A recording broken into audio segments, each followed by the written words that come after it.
నా పేరు నరేష్. ఈరోజు లెగ్స్ వర్కౌట్ చేశా. బహుశా ఈరోజు నేను నడవలేకపోవచ్చు. Hello everyone, welcome to day 77. ఈరోజు హై కార్బ్ డే. నా ప్రీ వర్కౌట్ ఓట్ మీల్ ఇంకా ఎగ్ వైట్స్ తినేసి ప్రీ వర్కౌట్ అయితే తాగేసి లెగ్స్ వర్కౌట్ అయితే స్టార్ట్ చేసిన. ఫస్ట్ వాకింగ్ వీడియో చూస్తేనే మీకు అర్థమైపోయి ఉండాలి నేను ఎంత ఇంటెన్స్గా లెగ్స్ వర్కౌట్ చేశాను. ఫస్ట్ కాంపౌండ్ వర్కౌట్, నా ఫేవరెట్ బ్యాక్ స్క్వాట్స్తో అయితే స్టార్ట్ చేసిన.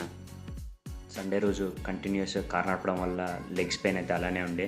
ఈవెన్ దో లెగ్స్ని ట్రైన్ చేసిన, బట్ మరీ అంత హెవీ వెయిట్స్ అయితే లిఫ్ట్ చేయలేకపోయినా. బ్యాక్ స్క్వాట్స్ తర్వాత లెగ్ ఎక్స్టెన్షన్, ఐసోలేషన్ వర్కౌట్, తర్వాత యాజ్ యూజువల్గా 3 వేరియేషన్స్ ఆఫ్ యాప్స్ అండ్ ట్రెడ్మిల్తో అయితే వర్కౌట్ ఫినిష్ చేసిన. నా డైట్లో ప్రోటీన్ తప్ప ఇంకేం లేదు, దీనికి కూడా అదే కావాలంట. ఈరోజు నా స్టెప్స్ కౌంట్